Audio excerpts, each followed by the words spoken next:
Good morning, everybody. I'm Zach Blanchard, and this is Political Brew. Joining us at the table this morning, former Democratic State Senator Cathy Breen, activist and podcast host Genius Black, and Republican political strategist Garrett Mason. Thank you all for being here this morning. Absolutely. Good to be here. I want to start with this. The U.S. Supreme Court heard oral arguments this week in a case surrounding presidential immunity and former President Donald Trump. Now, the case is related to Trump's indictment for alleged interference in the 2020 election.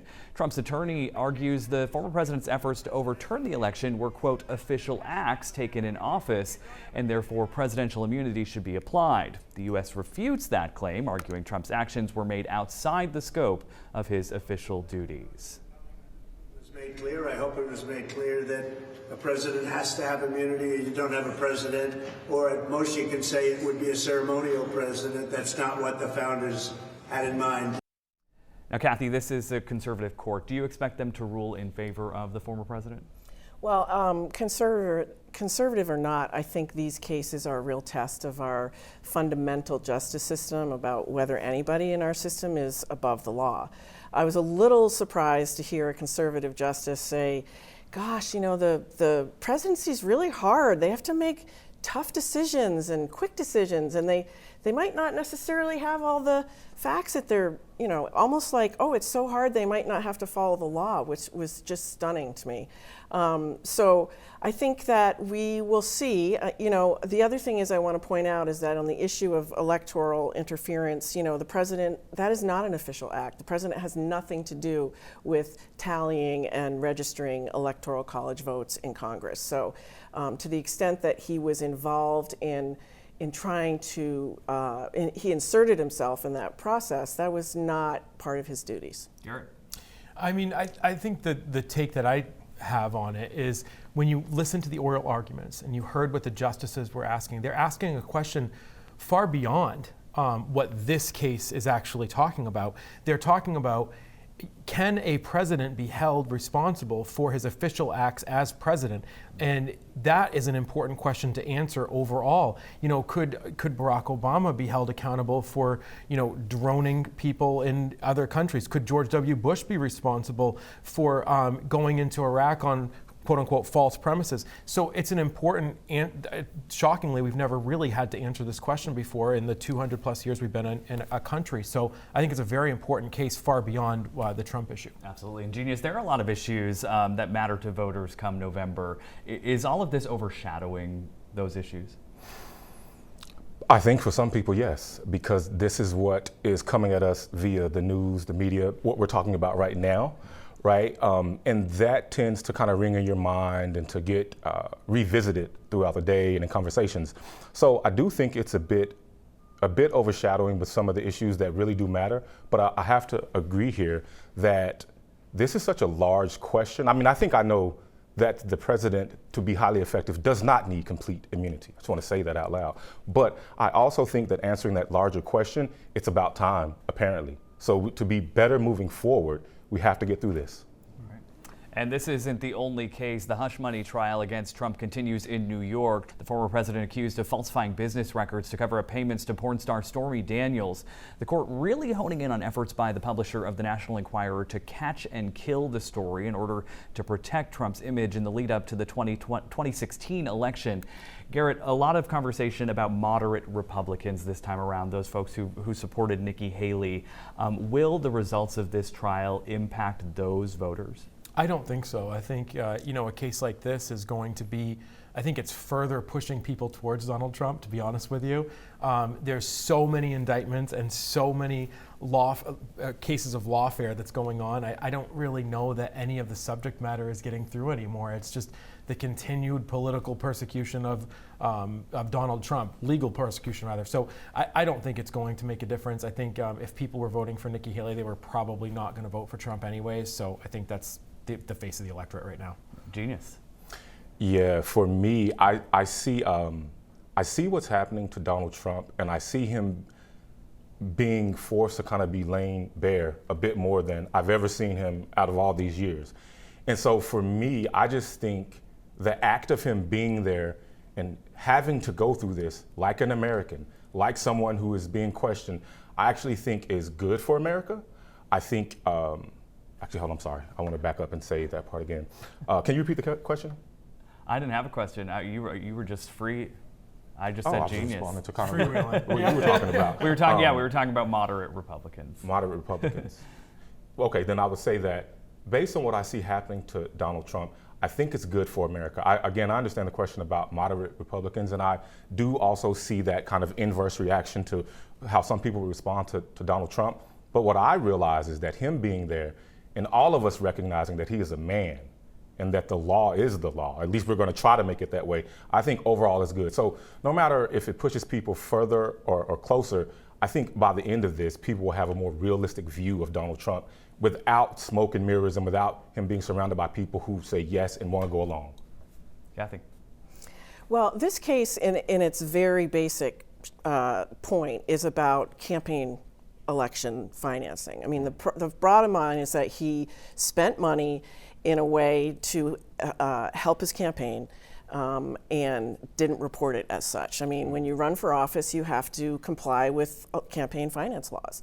And it's gotten so blown out of proportion because it's a porn star and it's Michael Cohen and, all these other layers of salaciousness. But, at the very heart of it is, did he follow campaign finance law and report his expenditures properly or not? And we'll see. I actually agree with that. It is. I don't agree with the assertion of what they're saying he did, but that is what this is all about. It's about campaign finance law, and it's being sensationalized. And it goes back to the point that I was trying to make. It's like you're sensationalizing this argument into something that's a campaign finance violation. Right. The fact that there's a porn star involved just makes it salacious. Ancillary. Yes. Yeah. All right, leave that there. Next, the Biden administration was in Maine this week to celebrate more than $10 million on a project to combat climate change along Maine's coast. It includes money to research marshes, to plan for projects in the future.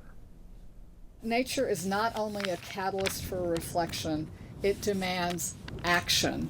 And of course, in this period of this climate crisis, that's exactly what we need to do.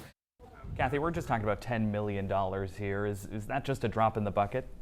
Well, it is, but it also goes along with the state's expenditures. We have invested over the last 6 years or so in climate resiliency, making funds and technical assistance available to towns and counties all over the state.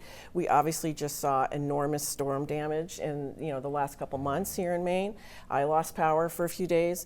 So this is very timely. This money is part of the Inflation Reduction Act, and I think it's part of the Biden campaign also to roll out, okay, there was this legislation, there was this funding, and now it boils down to here's how this is going to benefit your community. Yeah, so cities and towns will take advantage of it. And speaking about rolling out, the Biden administration also kind of releasing more of a schedule and an idea about offshore wind power, an issue that's been really divisive in the state. Garrett, are you surprised the Biden administration is going full steam ahead with this? Absolutely not. There's a lot of money to hand out, and it's election year. So I completely agree with Kathy that it's time to try to pull some votes. But I will say this: I think sometimes in the climate argument, we get really stuck on, Democrats think that it's climate change. Republicans think that climate change doesn't exist.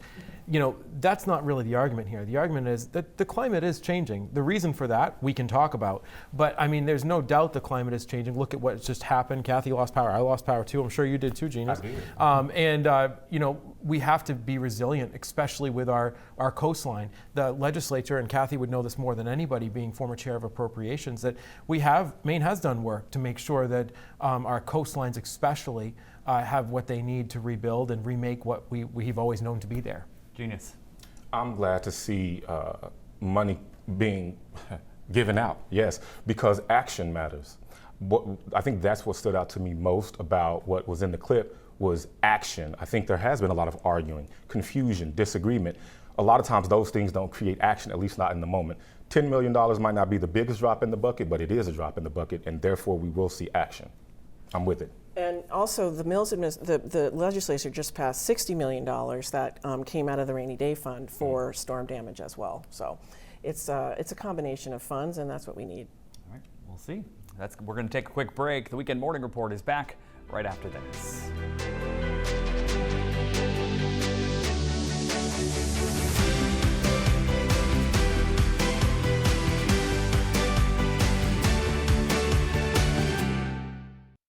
Good morning, everybody. I'm Zach Blanchard, and this is Political Brew. Joining us at the table this morning, Republican political strategist Garrett Mason, activist and podcast host Genius Black, and former Democratic State Senator Cathy Breen. Good morning to you all. Thanks for being here. Yes. Thanks for having us. First, the Republican Convention underway in Augusta, the annual event, a chance for the party to come together and solidify its platform. Also a chance for Demi Kazunas to gin up support in her campaign to unseat Senator Angus King. This year, former Trump press secretary Sean Spicer even hosting a special event. Garrett, Spicer is somewhat of a controversial figure. In Maine, we like to say that we're above national politics. So why bring a national figure in? We can like to say that all we want, but I'm not sure that that's the case. I think it's just a draw to the convention. It's a way to get delegates all excited about the election year. Whether you like him or not, Sean Spicer was a dynamic force in the White House, and it's interesting to hear some of those stories sometimes. I remember a few years back, there was a couple of folks that, Rand Paul came and shared some stories about behind-the-scenes stuff with Senator Collins, and it's just fun to hear those stories. So, but Cathy, what about the state issues? Right. Again, it seems to be that divide between. A lot of what's going on in the state are what I would say fundamental sort of cultural issues. Whether it's rights of trans folks, rights of people of color, racism, rights for women to control their own bodies and their own destinies. And I think, the Mills administration, Democratic control, we have not raised any taxes, but there's certainly Republicans who'd like to see smaller state surpluses. We have done some targeted income tax reductions, but what I always heard in Augusta was smaller state government, fewer taxes, and interestingly, more government control over people's private medical decisions. Genius. I think that at the convention, at least, I do think that abortion is going to be something that's talked about because it's both a national issue as well as a state issue. I also think that I'm not hearing about it as much, but gun control, I do think is still something that's a top priority. And something tells me with the fraudness in the nation, unfortunately, there's going to be things that happen that we all see that push it back to the top of what's being talked about. But I do think that's something that doesn't get forgotten about. I think that a lot of Republicans in this nation are trying to protect their rights and what they perceive as people infringing upon their rights or taking things away that are important and powerful to them. So I think that those measures of protection will be center of conversation. That's what I think. All right. With the legislative session in the rear view, we saw bills signed and vetoed by Governor Mills this week. One of them that's causing a lot of controversy and conversation is a farm workers' rights bill that was introduced by the governor herself. It would have extended Maine's minimum wage to farm workers, among other things. The catch, an amendment to allow workers to essentially sue their employers. Labor advocates say farm workers deserve the same rights as other Maine workers, while those on the Maine Potato Board tell us they're glad the governor vetoed the bill. We fully support that farm ag minimum wage. And like I said, I wish that it could have been passed as that original language. Cathy, was this the right move by Governor Mills? Well, first of all, I just want to say that, the fact that agricultural workers and domestic workers have never had the same sort of protections as other workers is a direct result of slavery and racism. And, those two workforces have been at the bottom of the heap of labor rights and entitlements for hundreds of years. So I'm glad that finally this issue is made it to the forefront and that a bill passed. I'm really disappointed that Governor Mills vetoed it. I do think that, in her veto message, she said there's just no way farmers could ever afford to defend themselves in court. I don't know why they're, distinct from any other set of employers who would have to defend themselves. So I'm glad to see that the bill passed by the legislature, but I was disappointed in the governor's veto. But Garrett, some are wondering why the governor didn't just work to get that amendment changed while it was being debated. Well, she did, and she says that in the veto letter. This is a point where everybody get ready for it. I completely agree with Governor Mills on this veto. She did try to work. She did try to, farm workers do have a course of action, and that's through the Department of Labor. They can go and make their case, and if they've had wages stolen or there was inappropriate treatment on the job site, the Department of Labor can make a finding. The governor offered to give the Department of Labor the authority to say, yes, you can go sue. This was egregious. And take that course of action. But this is the facts. There is 96% of our farms have $100,000 or less in gross receipts. Their net income is generally less than $17,000. That's on average. So the fact of the matter is, if there was a massive action, it would wipe them out completely. We've already lost 25% of our farms over the past 15 years. It's a huge issue, and I think the governor was absolutely right.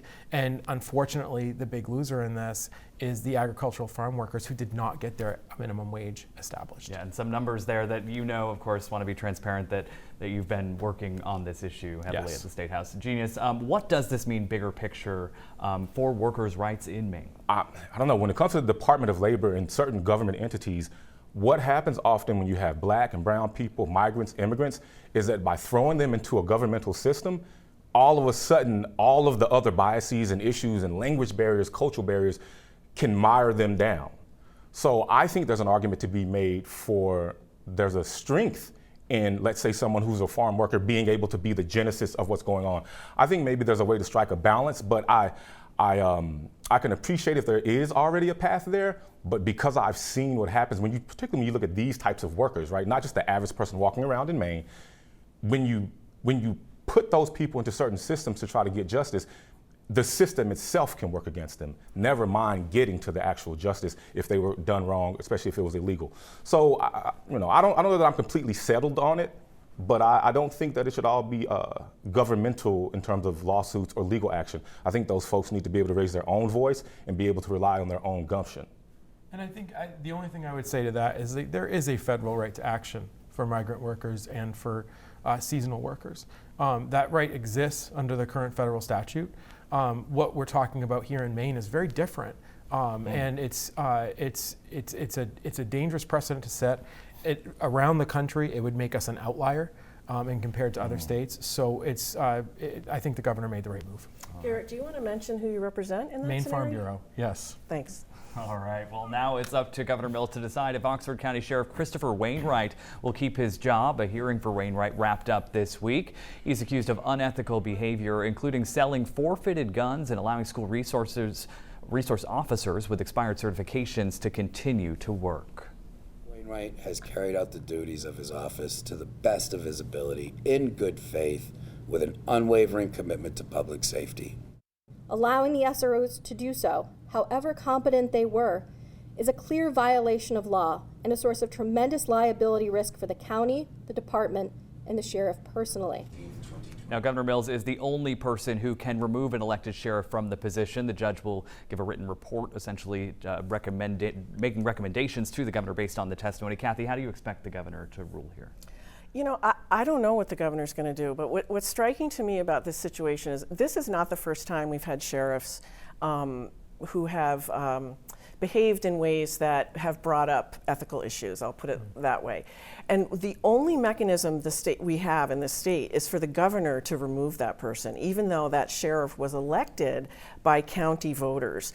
That just seems really weird to me. I don't know why county voters don't have a mechanism to, well, they do the next time the person comes up for election, but there seems to me there should be something that voters have as a tool to deal with sheriffs who maybe are acting in a way that voters don't approve of. It just seems weird to me that the only recourse is that the governor removes the person. I mean, how does that not get just inherently political, no matter who is in charge? Yeah, Genius, is this a tough position for the governor to be in? It is a tough position because she wants to support the rule of law. She wants to support law enforcement officers, but there's also a reality where, the school SRO, unlicensed or whatever it was, unqualified, whatever it may be, that's one thing. But I heard about kind of selling or trading in weapons, guns from a evidence locker as opposed to, old service guns. And the reason I point this out is that I'll actually reference, I believe it was Ketanji Brown Jackson who said that, in terms of this immunity thing with President Trump and things like that, how do we avoid the Oval Office becoming a seat of criminal activity? Like, talk to me about that. I believe that in America, including in Maine, there are places where there's sheriffs and police officers, and I'm sorry, that place is a seat of criminal activity. They don't often get charged. They don't often get talked about. But for me, I think that it's important to not sleep on this, no matter if mistakes were made. Be real and be firm, just the way the police are with the folks that they engage. They're very firm and they don't mess around. We have to learn to stop being soft and super understanding if there's a sheriff involved, because they are not above the law and they are not above making poor decisions as leaders. And I think that's some of what we've been seeing here. Garrett. I think I'm going to take a legal approach to this opinion because it's very interesting. As a county commissioner myself in Androscoggin County, the process that's playing out here has never been done before, and we're talking about that a lot today. The governor actually had to put an executive order out to figure out how she was actually going to go about doing this, and she put a former judge in charge of this. I think she's trying to figure it out as long as the rest of us. So, Oxford County has had a lot of issues with their sheriff department. It's disappointing to see this happen for, I think, the second time in a row. But, we'll see what plays out. And I think the governor is just going to figure it out with the rest of us. So we'll leave it there. Thank you guys for being with us. That's going to do it for this week's Political Brew. The Morning Report is back right after this.